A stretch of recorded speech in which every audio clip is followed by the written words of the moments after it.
Welcome to the GSMC Car Podcast, the show that takes you on a journey to the automotive world. We talk about the latest news, from new makes and models to new technology to all of the must-have options available. Whether you're a fan of the old classics, love the latest models and technology, or have never met a vehicle you didn't want to work on, the GSMC Car Podcast has something for every car enthusiast.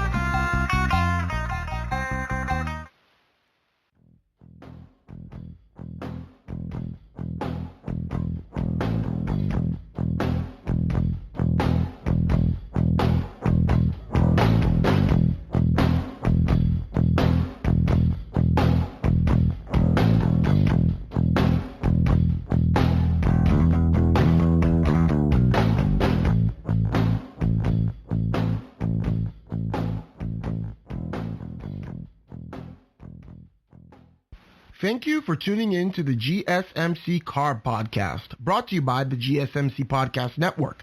I'm your host, David Lucy Mabel. Okay, folks, we hope you had a wonderful Thanksgiving.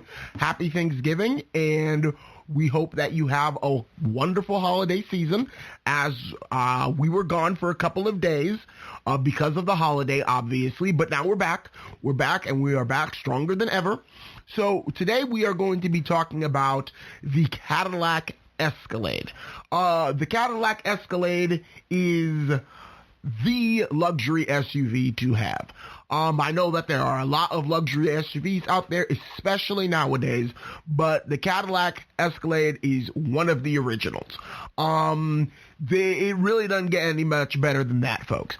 There is a sort of cachet that comes with owning a Cadillac Escalade, and it's not replicated by any other SUV you can own. Each SUV that you can own has its own symbolism, if you will, has its own, its own personality. But the Cadillac Escalade is really what screams luxury SUV. If anything, it's Cadillac's most relevant vehicle, and it would be very foolish to ever discontinue it if that time ever comes, which I don't think it will, at least not within the foreseeable future. So, today we are going to be talking about the current Escalade. We're going to be talking about the newest Escalade that has just been announced for production this year as a 2021 model. We're going to be talking about the competitors of the Escalade. You will find that the Cadillac Escalade has one main competitor, and if you all know about cars, if you all know about the car world, you will soon find out what the Cadillac Escalade's main competitor is. Another thing, we are going to be talking about the history of the Cadillac Escalade. And last but not least, we will also talk about, let me just look in my notes here if you all don't mind, why I believe the Cadillac Escalade is so special. I mean, I thought it was special enough to record an entire podcast on it. An entire podcast worth of an hours of information and everything. So this is why I thought it was so important to begin with. Even though I've never driven a Cadillac Escalade, I've never owned one, obviously, but it is still a very, very special vehicle. So let's get started. The 2021 Escalade is newly redesigned. It has state-of-the-art tech and safety features, as well as the obvious luxury the Escalades have been synonymous with. I mean, I remember when I was looking on the Cadillac website to do one of my other previous podcasts. This is number 39 of the GSMC Car Podcasts, if I'm counting correctly. And I've done, I think, 34 of those 39. So I've done a lot of podcasts, folks. But I remember looking on the Cadillac website not too terribly long ago, trying to figure out some information on another car that I was doing. And then I realized that Cadillac was selling the new Escalade, the new 2021 Escalade. And I looked at it and I was like, wow, this thing is absolutely beautiful. I mean, Cadillac has not dropped the ball on the Escalade. Cadillac may have dropped the ball in the past on lots of other things, but Cadillac has never dropped the ball on the Escalade. And I will say, I commend them for that, because they even if Cadillac has lost its way, or even if Cadillac has done certain things that people don't necessarily agree with, but one thing that we can all agree with is the fact that Cadillac has never dropped the ball on the Escalade. Since after around the first generation of the Escalade, which you all will find out why the first generation, I don't even consider it a real Escalade. I really consider the start of the Escalade as the second generation. You all will soon figure out why in the next segment. But since the second generation of the Escalade, Cadillac has diligently worked to make it better. And not only have they diligently worked to make it better, it's always been a good vehicle. You never hear anything bad about them. And that's very important, especially for Cadillac, because Cadillac has gone through a time period where Cadillac cars were not very reliable, especially as they began to age. But you don't have to worry about reliability when it comes to an Escalade. You guys, not only is it a truck, it's built on a truck platform, but it shares its components with some of the most reliable GM vehicles ever made. Things like the Chevy Silverado, the GMC Yukon, the Chevy Suburban, all of those other large truck platforms are all shared by the Cadillac Escalade as well. So those trucks are known for being very reliable. So is the Cadillac Escalade. All the time you're seeing Escalades with over 200,000 miles on them being sold, and these things hold up very well over time.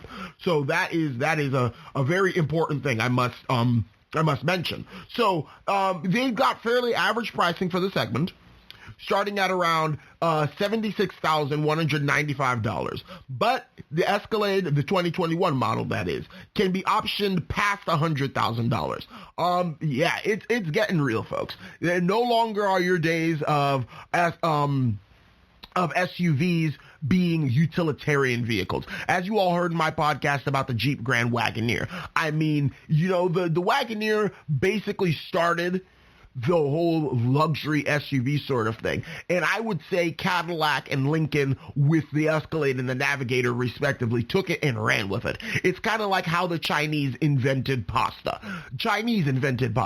And then through the Silk Road, it came to Italy. The Italians took the Chinese pasta and ran with it and make it their own. That's exactly what, Cadillac and Lincoln did when Jeep introduced the Grand Wagoneer. Jeep introduced the Grand Wagoneer and killed off the Grand Wagoneer before Cadillac and Lincoln even got into the luxury SUV market. So they took a concept that was already there and they made it better and they made it their own.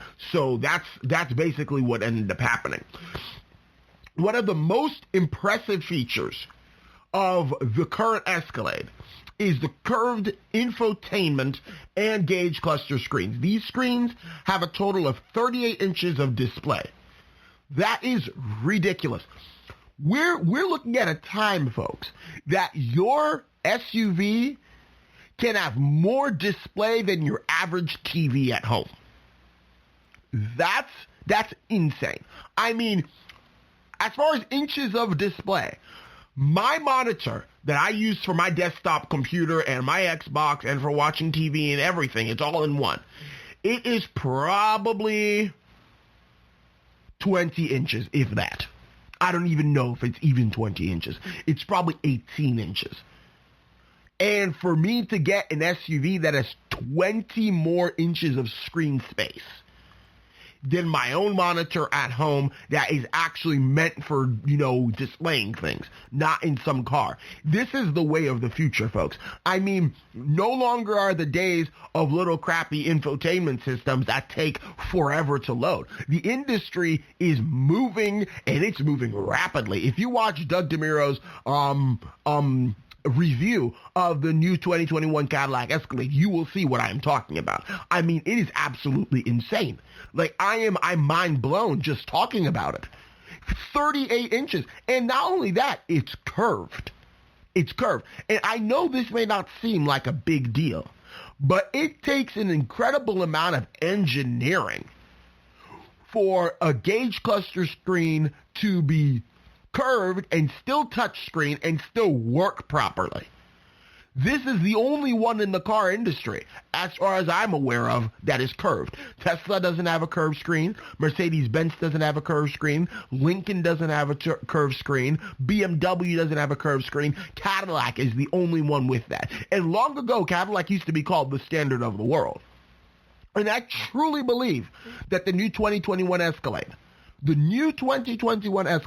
will go back to those roots as the standard of the world. Cadillac is making very big strides. Cadillac is making very big efforts, and it all culminates into the 2021 Escalade, which is the flagship Cadillac SUV.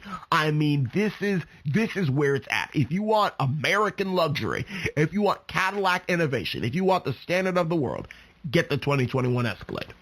I mean, you can't go wrong with it. According to Cadillac, the 6.2-liter V8 makes 420 horsepower. And back to the screens. Cadillac says that the screens have twice the pixel density of a 4K TV. Now, I am not a technology person. I am just going to put it out there. I don't know much about 4K, 5K, 6K, 8K, 10K. I don't know. I don't know if 10K even exists. All I do know is that I've seen a 4K TV before. And I can tell you the quality, the crispness, everything from, people's individual hairs on their head, you can see so clearly. And for it to have twice the pixel density of that, like I said, in a car, which primary focus is not to broadcast TV or anything of that sort. Primary focus is to give you a proper touch screen so you can read your gauges or so you can configure your car. Imagine that in a car. Twice the amount of pixels than a 4K TV. That's insane. I mean, I can't even imagine what it would look like. I would have to see one in person in order for me to fully imagine what that would be like.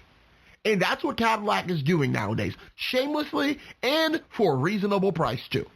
Cadillac is going forward, and they are grabbing the bull by the horns, and they are sticking it to Lincoln. I mean, for a while, the Lincoln Navigator used to be better than the Cadillac Escalade, but goodness, I don't know if Lincoln can hold that anymore. The only gauge cluster / infotainment system in the entire car industry that's like this. I have to reiterate that. Because once I start talking about the Lincoln Navigator in the competitors segment of this podcast, you will find that the Lincoln Navigator is behind. Everything that the Lincoln does, the Cadillac can do, plus more. And it can do it better.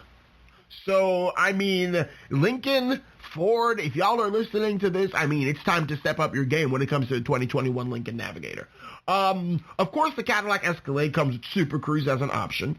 Doug DeMuro, again, I have to mention this man. I love this guy so much. I mean, he's not paying me to say this. He doesn't even know his podcast exists, frankly. But I mean, he is truly a good car reviewer. But he hailed Super Cruise as the best semi-autonomous driving system in the entire car industry. Better than Tesla, better than any other system out there that offers semi-autonomous driving. Doug DeMuro hails Cadillac Super Cruise as the best.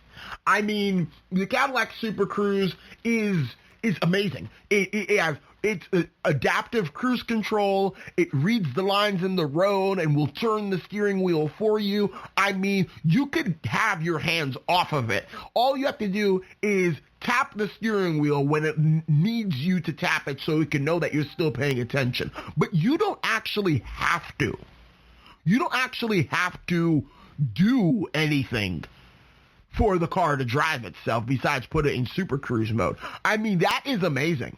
And now we're talking about Cadillac is offering this in most of its models. The CT6 has it. The Escalade has it.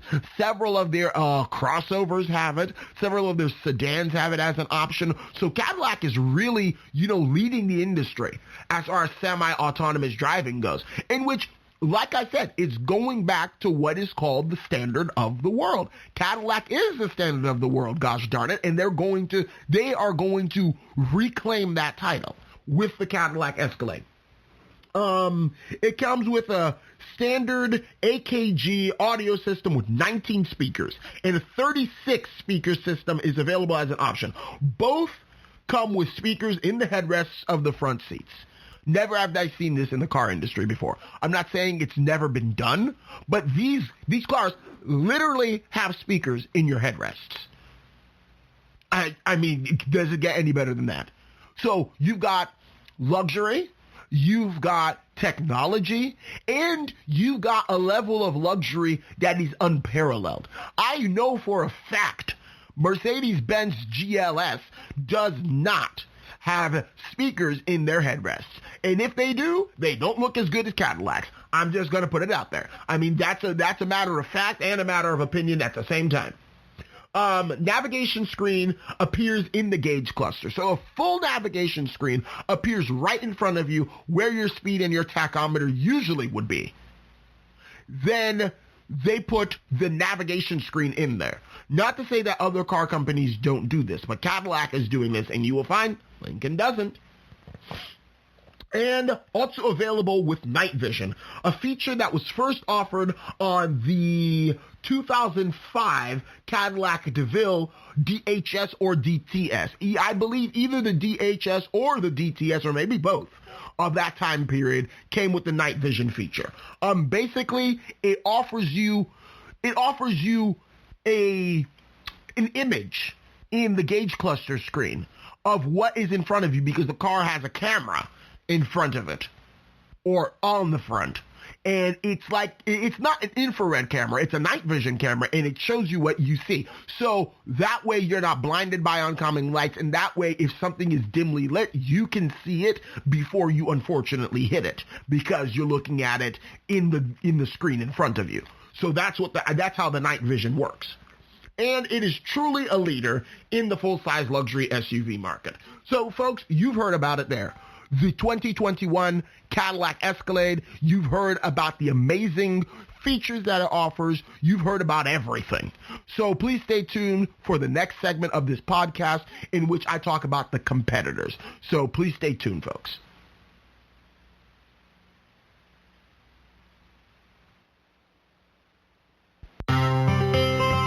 Are you a business owner?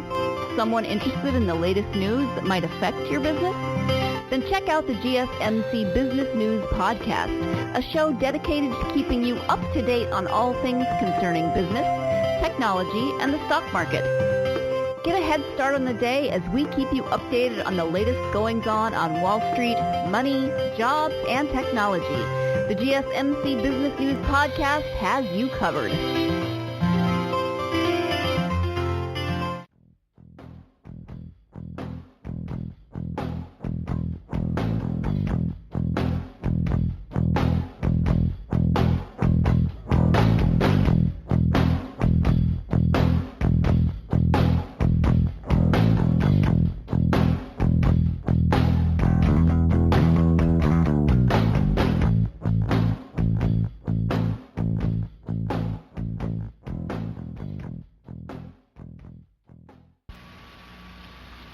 Alrighty, welcome back, car lovers. So, in the last segment, we discussed basically the new 2021 Cadillac Escalade that has been recently announced by GM, and what they're going to be doing, what it's going to look like, everything of that sort. So in this segment, we are going to be looking at the Cadillac Escalade's competitors, or should I say competitor, because there are several luxury SUVs on the market, but just as the Ford Thunderbird was released to go against the Chevrolet Corvette, the Cadillac Escalade was released to go against the Lincoln Navigator. And that has been the Cadillac Escalade's rival since the very beginning, since the start of this new age of American, or at least, I guess, the start of the age of American luxury SUVs, because the Grand Wagoneer was like a prologue to this, but the Grand Wagoneer never competed with these vehicles, because by the time the Escalade by the time the Escalade debuted, the Grand Wagoneer oh dear, the Grand Wagoneer had probably been out of the market for 7-ish years if the Escalade was made in 1999, and I believe the Navigator was like 98 or 97. So by the time the Navigator came through, the Grand Wagoneer had been gone for probably 6 or 7 years. So point is, since the very beginning of this age of American luxury SUVs, Cadillacs, Escalade, and Lincoln's Navigator have been going against each other. So let's take a look at them and let's compare them really. The Escalade's main rival, as I already said, has always been the Lincoln Navigator. The starting price of the Lincoln Navigator is $76,185, according to Lincoln's website. Okay, so let me remind you what the starting price of the Escalade is. The starting price of the Escalade is $76,195. So yes, folks, the Lincoln Navigator for 2021 is a whopping $10 cheaper than the Cadillac Escalade. This is the first time in my research I've ever seen something this, I don't even know if it's funny. I don't know what to say about it. I mean, it's kind of hilarious because these two are so close in competition that they're only $10 difference. It's literally only a $10 difference. I mean, this is it. I don't know what to call it. Is it petty? It's not petty. It's just odd.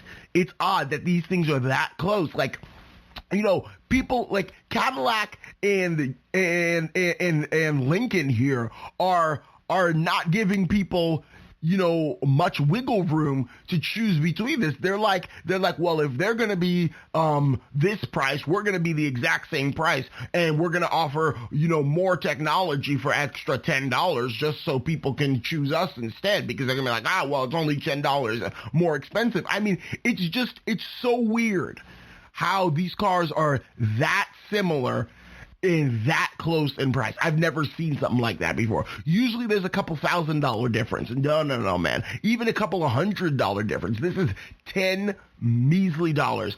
And I'm sure that you can option it up. You obviously can. The Escalade can option up to over $100,000, and I'm sure the Navigator can too. But just the funny is, the base model is that price. It's absolutely hilarious. So, moving on. The power comes from a twin-turbo 3.5 liter V6, which, according to Lincoln, makes 450 horsepower. The Escalade's naturally aspirated V8 actually makes 30 less horsepower, which is really interesting, because I would think that a V8 is going to make more power than a V6. But then, of course, we're living in the age that V8s are becoming less and less popular, especially naturally aspirated engines. Naturally aspirated engines in general are becoming less and less popular. The trend is nowadays to have smaller displacement, forced induction for greater output. So higher stress, but greater output. And as I discussed in my podcast on whether or not cars were becoming less reliable, I'm not sure if this is a sustainable trend. I'm not sure if this is even a good trend, if it's even a reliable trend, but here we have it. So the Lincoln is obviously following that trend of smaller displacement, forced induction, higher horsepower output. So they've got a V6 twin turbo engine that makes 450 horsepower. Moving on. The Lincoln boasts an impressive feature as well. Lincoln Connect is a 4G LTE hotspot that allows up to 10 devices to be connected all at once. So that's right. The Lincoln Navigator offers its own Wi-Fi system within the vehicle itself. Now, as great as the Cadillac's technology is, as far as the screen goes, the 2 times the pixel of 4K, Cadillac Super Cruise, blah, blah, blah. The Cadillac, according to Cadillac's website at least, makes no mention of having Wi-Fi on board. makes no mention of having Wi-Fi on board whatsoever. So either that they do have Wi-Fi and they're just not saying it, which I highly doubt, or they simply don't. And I mean, it's really coming down between the Lincoln Navigator and the Cadillac Escalade. It's really coming down to apples and oranges, different things made for different sorts of people. I mean, there are some people who just really like apples. There are some people who just really like oranges. It's not that one is necessarily better for you than the other. It's just the fact that, they have different qualities and they have different benefits, and people just enjoy them differently. And it's getting to the point where, it might not be the case that Cadillac's Escalade is better than Lincoln's Navigator. It might just be the case that they're both equally as good, they're both equally as interesting and innovative, except they are just different vehicles for different people. I mean, I hate to sound that politically correct and middle of the road, because if it hasn't been obvious enough, I am a GM guy through and through. I am not a Ford guy. So I almost feel like I'm betraying Cadillac by saying, well, Lincoln's Navigator is pretty darn good too. It's just as good as the Escalade. But really, I mean, it's getting to the point, unless there's some glaring difference that makes the Cadillac clearly better than the Lincoln in this case, for the $10 more that it costs.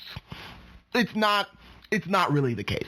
I mean, in reality, the two are pretty much the same as far as what they offer, except they're equal, but they're different. It's not one better than the other. It's not like we're taking, it's not like we're taking a Cadillac DeVille and then comparing it to a Mercedes-Benz S-Class. I mean, that's two different vehicles in two different categories. And as far as features and everything goes, the Mercedes-Benz S-Class is going to win all day. Reliability, though, that's a different story. But anyway, let me get back to this. So the Navigator features an available heads-up display, which I don't know if comes on the Cadillac, which it might come on the Cadillac, because those are becoming pretty common in the car industry today. I mean, heck, even my 2004 Buick Park Avenue has a heads-up display. Adaptive headlamps adjust the focus of the headlight beam depending on speed. This is also another Lincoln feature. Cadillac might actually also have this. I don't know. They didn't make any mention of it on their website. But once again, that seems pretty common. Just on the comparison between these two, Lincoln is doing what it has always done, playing it safe. The Lincoln has a great Lincoln has great technology, is what I'm trying to say. My notes here are kind of weird. But it has nothing absolutely groundbreaking or revolutionary. The Cadillac has features that will leave you amazed. And I know I just said that there's not one that's necessarily better than the other. And I know this may sound like I'm going back on that, but it doesn't really, because let me put it this way. Some people like same old, same old. Some people like, refinement instead of innovation. It's like what Toyota does. I watched Doug DeMuro's review of the new Toyota Sienna minivan. Toyota basically waits until everybody else comes out with a technology, watches the technology, watches how it performs, and then they come out with it, but they iron out all of the flaws. So that way they still play it safe while still being competitive. Lincoln in this sense is almost doing the same sort of thing. Lincoln is going off of technology that already existed and is refining it instead of offering something that's 100% new. And because they're doing that, then their model seems to be more familiar, but more refined and more reliable in a sense, because that technology has already been proven, it's already been tried, it's already been true, so they're not going to introduce anything that's super new and groundbreaking so as to not rock the boat too much. Cadillac, on the other hand, has never been like that. Cadillac has never been one to play it safe. Cadillac goes all in or nothing. which is why Cadillac has always been seen as more innovative than Lincoln. But innovation is not always a good thing. Not to say that innovation is ever a bad thing, but it's not always what it's cracked up to be, if I could put it that way. So here we have it. We have the Lincoln Navigator versus the Cadillac Escalade. And let me just explain, or I guess list off some other competitors. You got the Toyota Land Cruiser, which starts at like $86,000 something dollars, goodness. And yeah, the Toyota Land Cruiser is ridiculously expensive. But for example, for what it is, I mean, the Toyota Land Cruiser is a forever car. Once you have that, you never need a vehicle for the rest of your life. I mean, it'll outlive you, it'll outlive your children, it'll outlive your grandchildren, it'll outlive your great-grandchildren. I mean, the Toyota Land Cruiser is immortal. Jeep Grand Wagoneer. I put an asterisk next to this because the Jeep Grand Wagoneer actually has not come out yet, but it will come out by the time these cars are being produced next year. At least if, Chrysler doesn't screw up and Chrysler keeps their promises as far as bringing out the new Jeep Grand Wagoneer on time and everything. The BMW X7.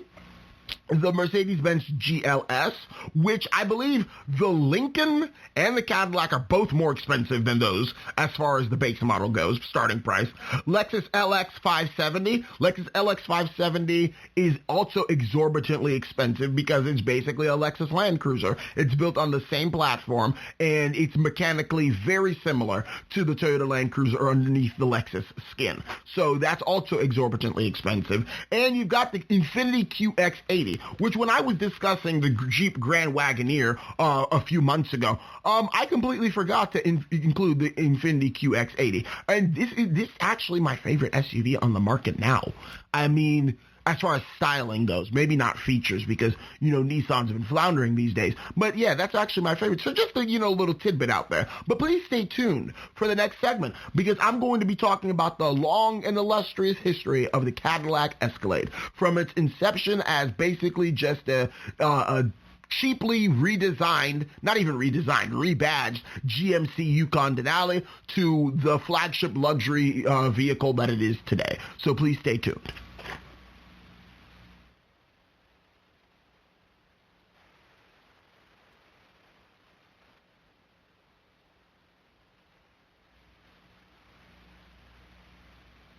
Tired of searching the vast jungle of podcasts? Now listen close and hear this out.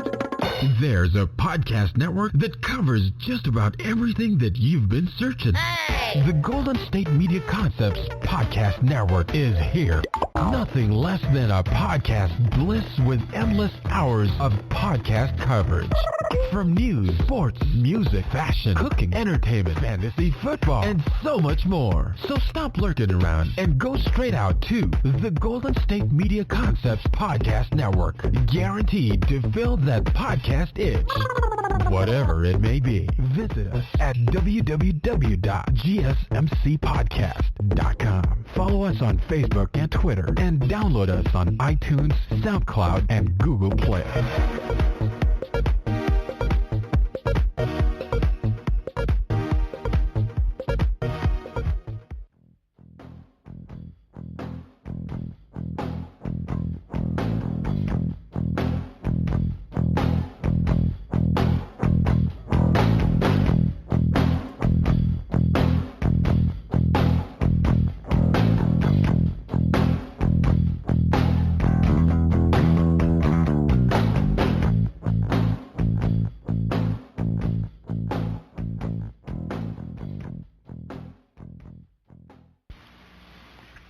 All right, welcome back, folks. So in the last segment, we discussed the Cadillac Escalade's competitor, which has always been the Lincoln Navigator, and for the foreseeable future will always be the Lincoln Navigator. Very large, boxy, super luxurious, American luxury, not sedan, American luxury SUV.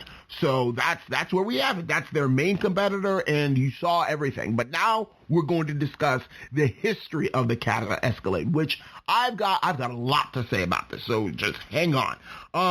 The history of the Cadillac Escalade. The Escalade was introduced in 1998 as a 1999 model. Okay, so yeah, there you have it. The Escalade's been around for 21 years as far as model years, but 22 years as far as production. Fun fact. Cadillac builds the Escalade at the Arlington plant in Texas, the same plant that used to make the Cadillac Fleetwood. In fact, the Cadillac Fleetwood was discontinued because they were going to make room for the Cadillac Escalade to be made so they could enter the luxury SUV market. See, what had happened was back in 96, when GM decided to axe its traditional sedans, the Cadillac Fleetwood, the Chevy Impala SS, the Chevy Caprice, and the Buick Roadmaster, which were all built on the B body. The Cadillac Fleetwood was technically a D body car, but it was basically a B body because Cadillac, for some reason, always changes the name of their platforms because they can't be seen showing, platform names as the lesser cars. But anyways, so moving on. When they finally decided to axe all of their traditional sedans, they made room for the Escalade because Cadillac had already had so many large sedans as it was. Cadillac had the DeVille, Cadillac had the Fleetwood, and Cadillac had the Seville. The only, Cadillac didn't need two full-size luxury sedans, the DeVille and the Fleetwood. Granted, the DeVille and the Fleetwood were very different vehicles, but they didn't need both of them. I mean, the way of the world was going that body on frame, front engine, rear wheel drive sedans were no longer the norm. Everybody was moving to the more modern front engine, front wheel drive platforms that would come to dominate the American luxury car scene. So, I mean, the Cadillac Fleetwood was just discontinued, and it didn't have a direct competitor until much, much, much later with the Cadillac CT6 that came out in like 2016. So for about 20 years, there was no direct successor to the Cadillac Fleetwood. But moving on. So yes, that's what they discontinued the Fleetwood for. They discontinued the Fleetwood to make room for the Escalade. So now you know how the Escalade came about as far as what was Cadillac's logic. Sold in North America as well as Europe and Asia. The ESV model, which is the extended wheelbase, I believe has like 4 rows or something instead of just 3 rows of seats, is sold in North America, Russia, and the Middle East as well. Now, this is what really surprised me. I had no earthly clue they sold the Escalade anywhere outside of North America. I'm thinking that United States and Canada is the only place that they sell these cars, but apparently not. And it begins to make sense now. When I went to Japan back in 2018, one of the first American cars I saw in Japan, in the middle of Tokyo, as I'm coming back from the airport, which, oh my gosh, Narita International Airport, and I'm heading over to the Tama Center in Hachioji. I am looking out the window, my first time in a foreign country during my adulthood that I can actually remember besides going to the Bahamas, but I don't count that. That was just a day trip. I mean, I'm looking out the window of my bus in Japan, and I see like this big black Cadillac Escalade, like dwarfing these Japanese cars, like absolutely dwarfing these Japanese cars. I mean, we're talking about like these little K cars like Daihatsu Moves and Suzuki Hustlers, and we're talking about like, even the large cars, the Toyota Crowns and the Toyota Crown Majestas, and heck, man, this thing makes even a Toyota Century look small. I mean, it was ludicrous. How did anybody fit that thing in the country of Japan? I have no clue. I would imagine that they would get stuck in some places. There are certain places that they just couldn't park them because they were just so freakishly large compared to everything else that is on Japanese roads. But yeah, so apparently that person who I saw may not have imported it from America. They may have just bought it new if they sell the Escalade in Asia. So who knows? I don't know. The Escalade was introduced as little more than a reaction to the Lincoln Navigator. So Cadillac dropped the ball as far as entering the luxury SUV market because they were not proactive, they were reactive. They saw that Lincoln came out with the Navigator and they were like, oh crap, we need a luxury SUV too. Okay, what are we gonna do? Oh, yes. GMC Yukon Denali. Okay, we're just going to take that, slap a Cadillac badge on it, and rush it to market. It was a reaction. Total reaction. I mean, not even well thought out. Because I saw a first generation Escalade the other day on my way back from the gym. I was going back home and I was like, man, they really didn't make any, like from behind. It looks exactly like a Chevy Tahoe, as a GMC Yukon, as a Chevy Suburban from the same time period from behind. The only thing that could even hint to you that is even slightly different, it is the fact that it has Cadillac on the lower right-hand corner of the barn doors. That they didn't have a tailgate; they had barn doors, the two doors that opened up side by side. That's literally the only difference from behind. And honestly, to the untrained eye, you might think that someone had a GMC Yukon and then up-badged it and slapped the Cadillac badge on there. Because that's essentially what GM did. So it's not somebody that did the aftermarket because, oh, well, they wanted to be seen in the Cadillac, so they put a Cadillac badge on their GMC. No. That's what GM did, and then they hiked up the price and then sold it to the public. And some idiots out there actually bought it. But I digress. Moving on. So it was a reaction to the Lincoln Navigator as nothing more than a rebadged GMC Yukon Denali. The two can only be distinguished by the placement of Cadillac crests instead of GMC logos. I remember several years ago, while I was still a kid in elementary school, we had a friend who was my dad's business partner. His name was Michael. Michael had a first-generation Cadillac Escalade. And I was discussing it with my dad, and all this time, I thought the first-generation Cadillac Escalade was the one that he currently had, which was actually a second-generation Cadillac Escalade. So I'm doing research, and I actually found out that these were the same car, the GMC Yukon Denali and the Cadillac Escalade, that almost no difference. And even the brakes on the Cadillac Escalade said GMC on them. Like, they were just that similar. They were the same exact vehicle. Same exact vehicle. I mean, there wasn't even any styling differences. All they did was just literally remove the GMC badge and put a Cadillac crest on there. I mean, it was laughable how similar these two were. And when the Lincoln Navigator, albeit being built on the same platform as the Ford Expedition, looked nothing like a Ford Expedition. And it's kept that. The Cadillac, that's not how it started. It did not have very noble origins, but nonetheless, that's what it was. The Cadillac's first generation was smaller than the Navigator. It had less passenger seating and had about 45 less horsepower.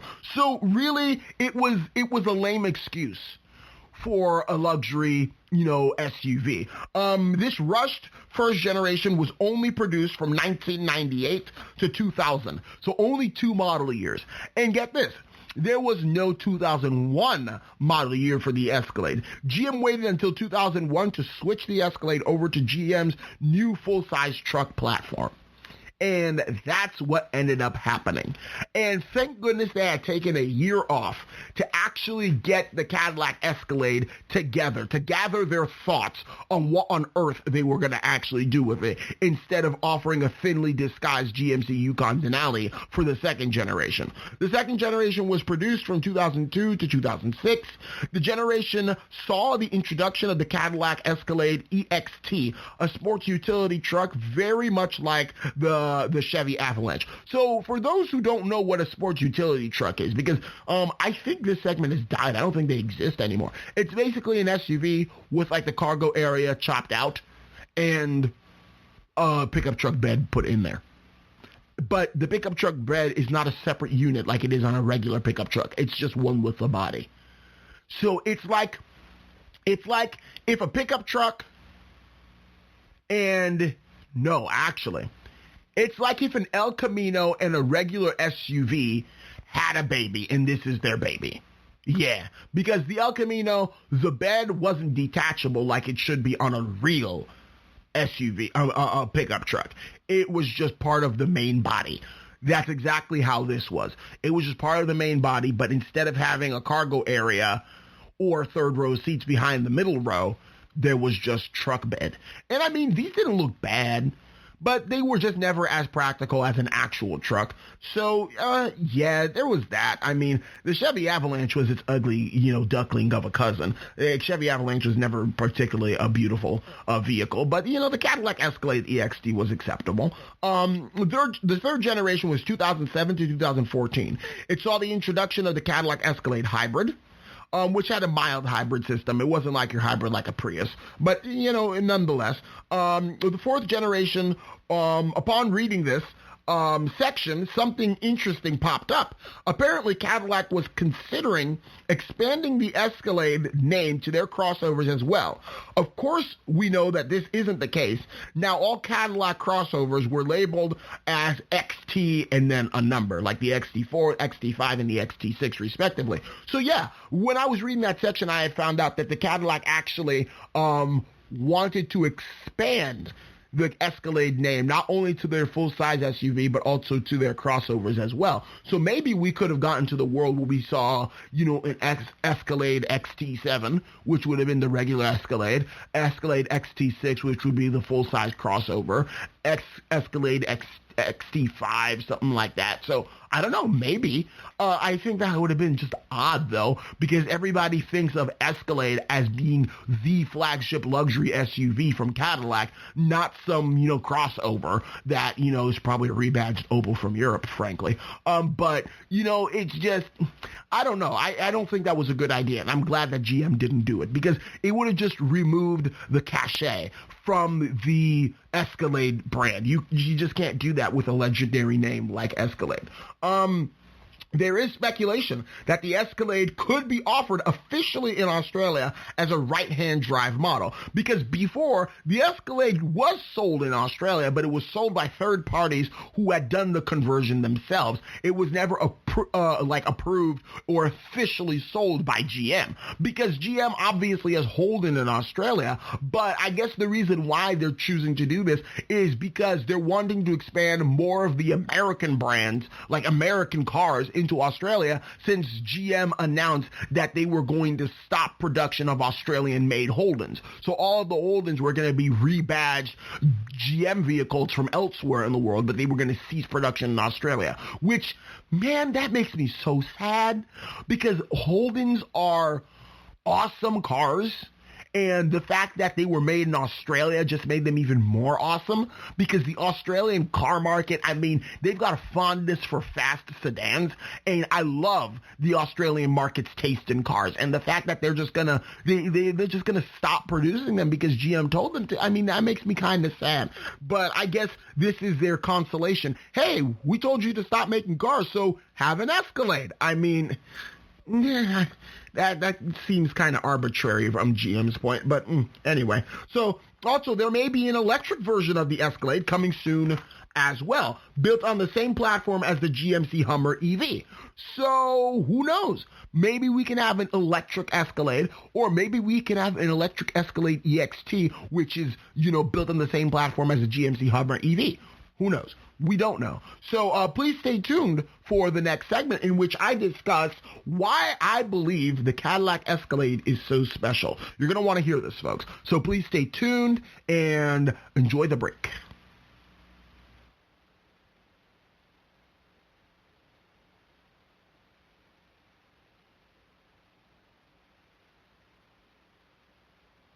Do you work in the world of marketing and advertising? Are you a media buyer or the owner of an agency? Have you been looking for a podcast to help stay on top of all the goings-on of those worlds? The GSMC Marketing News Podcast is dedicated to keeping you up to date on all things concerning marketing and advertising. Get the latest marketing news, from what major businesses have planned for the coming year to the newest trends in advertising, from podcasts, digital and streaming, to the old standbys of radio, television, and billboards. The GSMC Marketing News Podcast has you covered, whether you're a marketing agent or a business trying to expand your brand.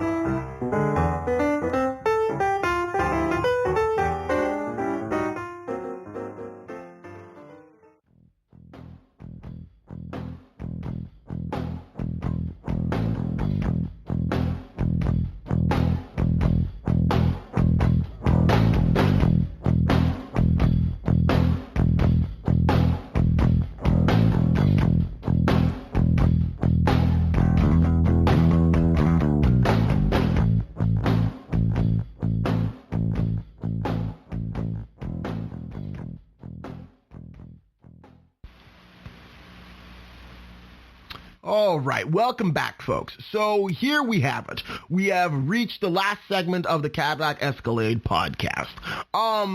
Yeah, this is kind of sad for me. I didn't want this podcast to end because I've been really doing research. Of course, we were gone for Thanksgiving, so what I did, I took time to do something that I knew I could take the time to do research on and not pull it out of thin air. Like, I took the time to research this and to plan it and to pre-record it and everything, blah blah blah. So I'm going a whole 9 yards on this. But I really like talking about Cadillacs.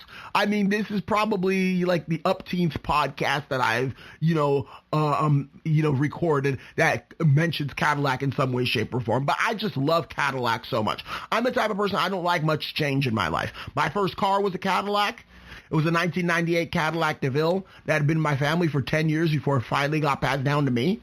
And it only lasted like 6 months before my best friend at the time, or one of my best friends at the time, rear-ended me on my way back from a musical theater rehearsal. So, yeah, there's that. But, I mean, I just love Cadillac all around. I mean, I am a diehard Cadillac fan, even though I drive a Buick. But I will always remain a fan of Cadillac. I mean, I love Buick too now that I actually have one, but I will always remain a fan of Cadillac. So yeah, the Cadillac Escalade is very, very special. The Cadillac Escalade, like I said before, but I have to reiterate this. It did to the luxury SUV market what the Italians did to pasta. So a little bit of history that's not car related here. The Chinese invented pasta. The Italians made it better and more versatile through the Silk Road, as a matter of fact. If anybody, remembers the story of Marco Polo, which came from Italy and traveled to China via the Silk Road, and then stayed there for several years, learned about Chinese culture, brought back lots of stories from his travels and whatnot, and then came back to Italy. It was through the Silk Road that noodles and such came from China and made it to Italy. The Italians were super fond of it, so what they did, they took it, they made it better. And then thus the pasta is now, associated with Italians when really it's actually a Chinese invention. Same thing happened to the luxury SUV market. If you remember from the Jeep Grand Wagoneer podcast, the Jeep Grand Wagoneer was the very first luxury SUV. The Range Rover came out much later, and it came out even later for the American market. So you have the Pioneer was the Grand Wagoneer. Well, Cadillac took that idea and then refined it and made it better into what it is today. So we have to credit Jeep with coming out with the idea of a luxury SUV. We have to credit who owned Jeep at the time, which was Kaiser Jeep, I believe. We have to credit Kaiser Jeep with inventing the luxury SUV. But we have to credit Cadillac for making it popular, for popularizing it. That's what they did. And it's not like the Cadillac Escalade is like a G-Wagon, because some people are going to be like, well, what about the G-Wagon? That came before the Cadillac Escalade. That's been all over the world. G-Wagon is not the same thing as a Cadillac Escalade. The G-Wagon is just a civilized military vehicle. It's a civilized version of a military vehicle. First and foremost, the Mercedes-Benz G-Wagon was meant to go off-road, and it was meant to be used in military situations, and they provide a civilized version of it that was, prim and proper and cushy, just like Mercedes-Benz's typically are. But that was not designed from the ground up to be a luxury SUV. It's a military SUV turned luxury SUV, but it was never meant to be a luxury SUV from the very beginning. Cadillac Escalade was meant to be a luxury SUV from the very beginning. So now when you think of Cadillac Escalade, almost always people think, yes, luxury SUV. That's the luxury SUV. And I believe that's why it's so important.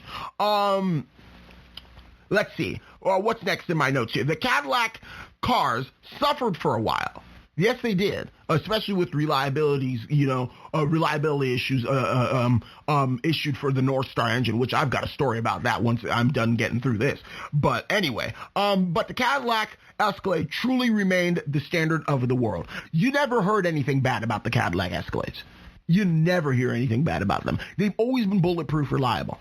It's not like a Cadillac DeVille after 160,000 miles wants to take a crap on you because the North Star engine is finally giving up. No.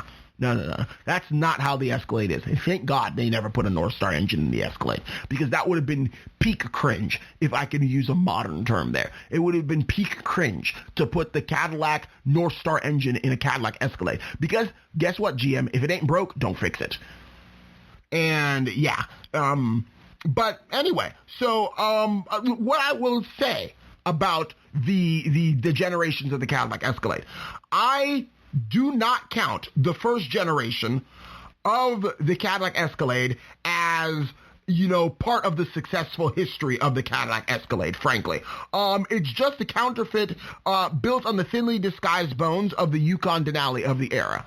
So I really consider the first generation, the first real generation of the Cadillac Escalade to be the second generation, where it actually grew into its own skin. It had its own design. It had its own features that were unique to Cadillac, instead of merely being a reaction to what Lincoln was offering at the time. The Escalade is a pop culture icon. Rappers adore them. Suburban moms drive them. People want the image that comes with driving an Escalade. It is a status symbol. It really is. If you have an Escalade and you show up to a place, somebody is going to be impressed. Maybe not everybody, because luxury SUVs have become so common these days, but someone is going to be impressed if you have a Cadillac Escalade and you pull up to like your local country club, or you pull up to the local elementary school to go pick up your children from school. I mean, someone's going to be impressed if you pick them up in a Cadillac Escalade. Cadillac's most relevant vehicle is the Escalade. Always has been. And frankly, might always be. And if they're not careful, however, the Navigator may give the Escalade a serious run for its money. So that's what I have on the Cadillac Escalade, folks. But we still got a bit of time left. So I love the Escalade. I will always love the Escalade. The Escalade is a very successful vehicle. However, there are some Cadillacs out there, goodness. Oh dear. So this is story time. My brother has owned two 2002 Cadillac DeVilles. Now, bless his heart, but my brother is not a car guy. My brother has never been a car guy, and I suspect he will never be a car guy. He followed very much in my dad's footsteps. My dad is a computer programmer by trade, and my brother is studying computer science or computer engineering, one of those things. My dad is more of a car guy than my brother is, though. My brother had a 2002 Cadillac DeVille for his first car. Recently, just a few months ago, the Cadillac, took a crap on him, and the transmission shift solenoid or something like that went bad, and the Cadillac was deemed unfixable, mechanically totaled, so it's currently sitting in Miami somewhere at the, at some mechanic shop waiting to be junked so he can get the title and then take it to the junkyard. That's basically what happened to his first car. His second car, however, which is also a 2002 Cadillac DeVille, which actually was bought by us as a parts car for his first car. And then once we had enough money, we fixed up the parts car and made it a running car for my stepmom to use, in which she never actually got to around using it, so it just sat in the driveway as a spare car. Because we like to drive older luxury cars, and frankly, what we have, it's comparable to Tyler Hoover's Hoopty fleet. I mean, that's basically what we drive over here too. All of our luxury cars are pushing at least 10 years old, if not 15, 20 years old.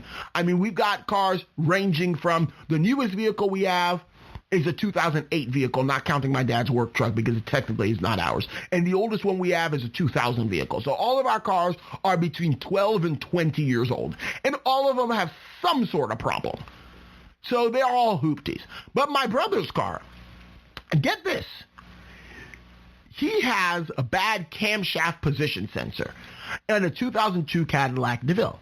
Now, I have done my research, and there is literally one YouTube video out there that shows you how to change a camshaft position sensor on a 2002 Cadillac DeVille.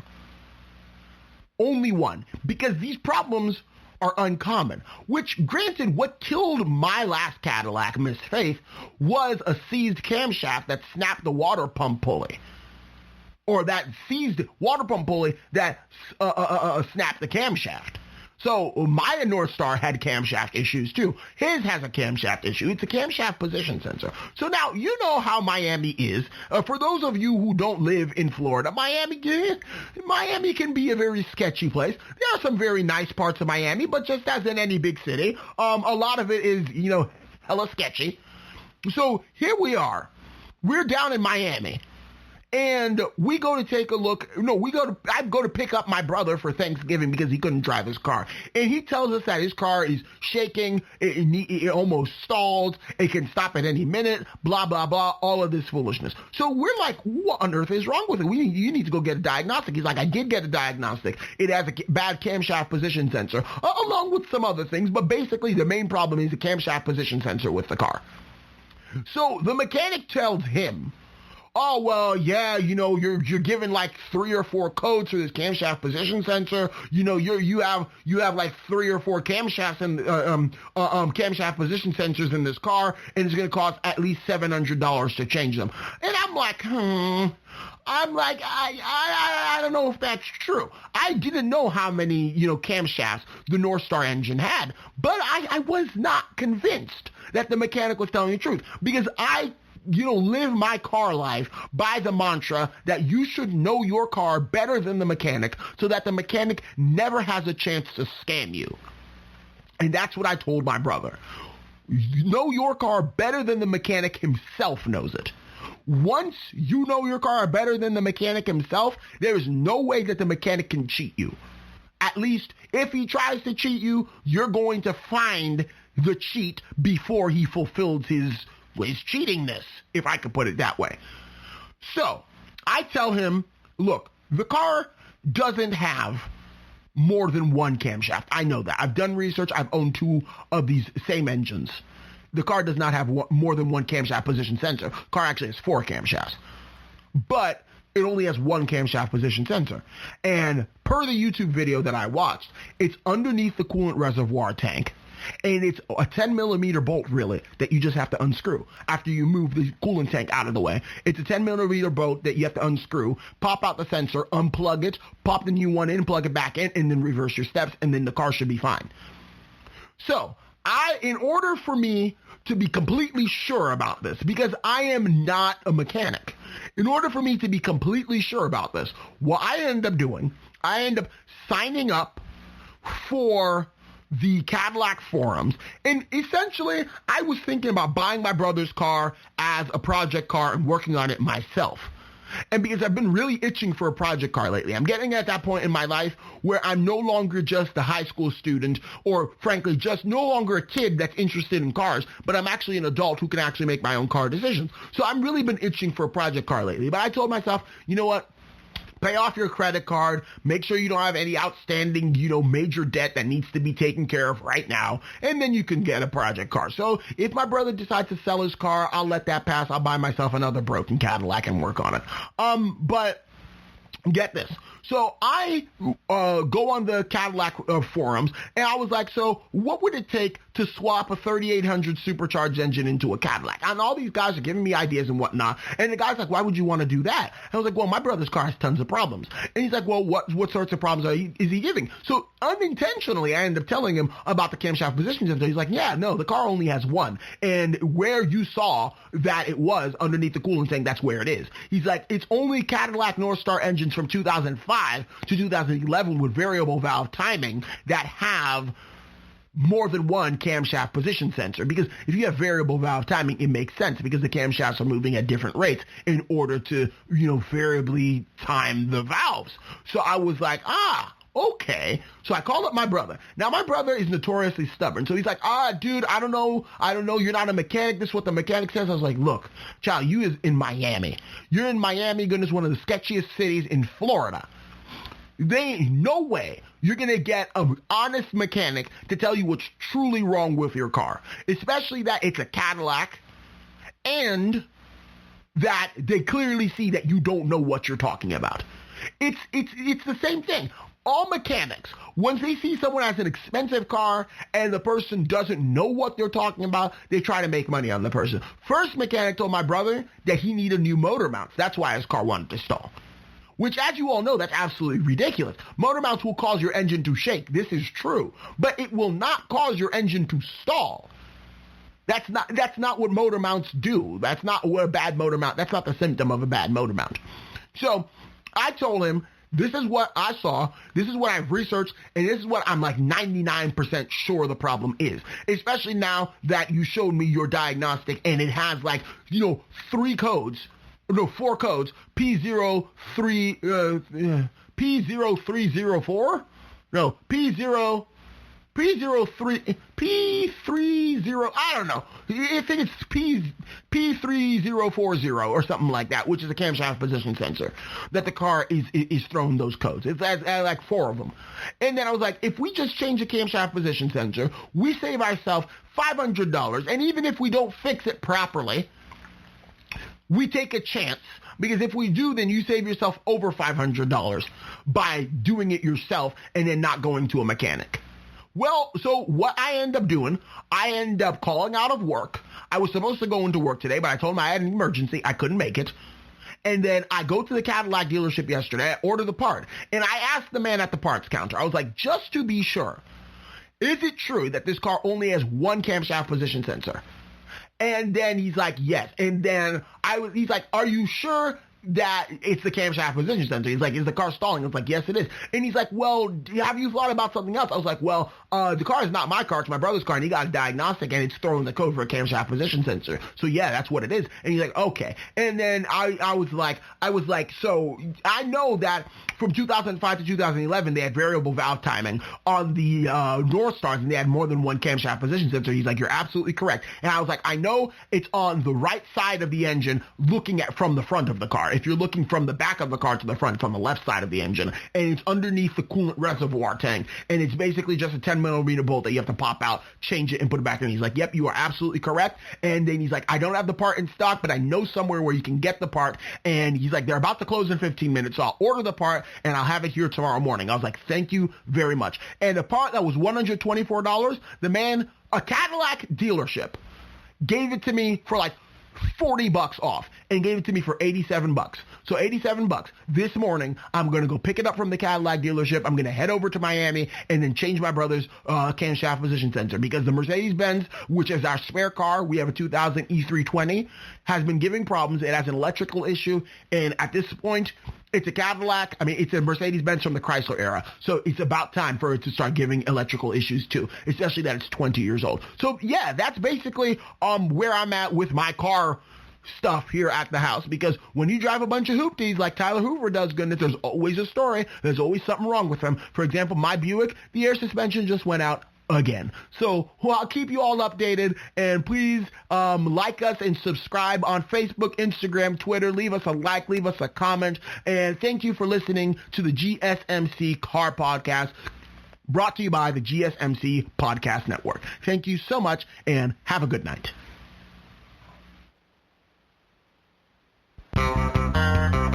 You've been listening to the GSMC Car Podcast, part of the GSMC Podcast Network.